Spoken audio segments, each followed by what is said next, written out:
Welcome back. How we managed this, I don't know. We've gone 6 segments without talking about Junior. Poll, what car number will Dale Jr. drive in 2008?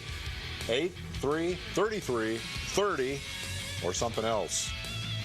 Why didn't you put 13 on there? I don't know. I didn't pick them. I don't know. I don't know what number That would he'll be drive, other. but I'm glad to see him make a decision that he thinks he needs to do. And wherever he goes, he's going to have a lot of thought into it and what's best for the rest of his career.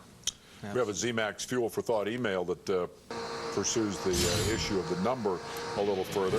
If Junior goes to RCR, which a lot of people think he would, could Childress trade the 3 for the 8 and keep Budweiser? And as a result, they could all keep their marketing going on. And I got a little bit of so convenient. A little bit of knowledge about these numbers and how they work. When you talk about the 3, that's legendary. That's big time stuff. But most numbers, like I wanted the 15 when I left DEI to take to my new deal so I could keep that with Napa. Teresa elected not to let me have that number. That's her. She said she was going to use it. But ultimately, the 8 belongs to NASCAR. All the numbers belong to NASCAR, and they issue them. So if you don't have a use for the number going forward, they will take it away from you. Now, that doesn't apply to Dale Earnhardt's number 3. It'll be interesting to see how all this stuff with the 8 works out, whether Dale Jr. decides to be number 8 or change numbers as he moves forward. I will tell you that I don't think Dale Jr. will race 3 until maybe his last year or something as a salute to his dad. I don't think he's comfortable with wearing that number on his car.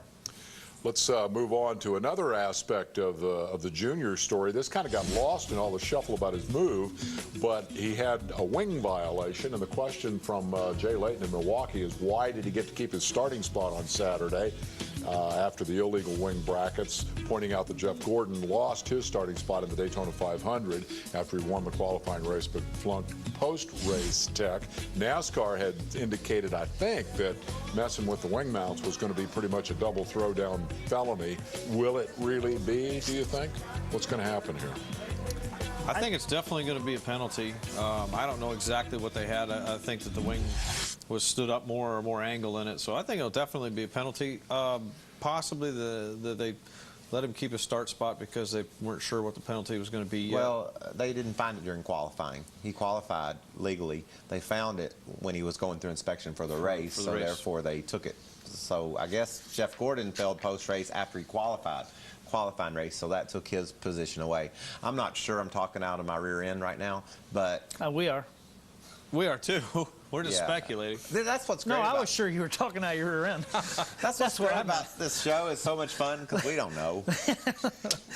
But hey, usually they announce on Tuesdays. We'll get back next week. We'll be all over it. They used to announce it on Monday, but I think it got more in depth because now they got more They check stuff. things a lot closer. Yeah. Now they can't do it till Tuesday.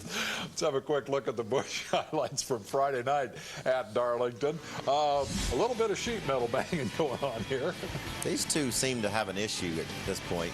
Well, Newman was like a couple feet away from the wall, and Tony was like, if you'd scoot over, we'd all have more room. And I think Ryan says, I'm going to show you.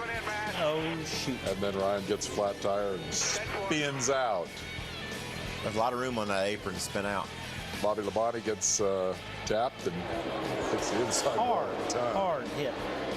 Glad they got safety barriers down there. Oh, me too. That would have hurt. Yeah. I don't have them on the back stretch as much. And look who wins, Denny Hamlin. See, that car tomorrow is really, that's a different car. Look how much money it pays to win a Busch race these days.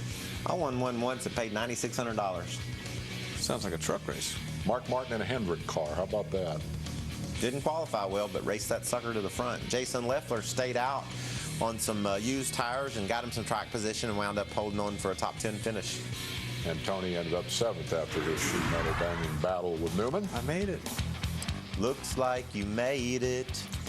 400. How far you come together. I tell you what, other than Carl's lead, you sure got to give your David Ruderman boy a heads up there. Oh, Root's a good dude, man. He's doing a great job in both cars. Pretty good points race if Edwards stays home for a couple.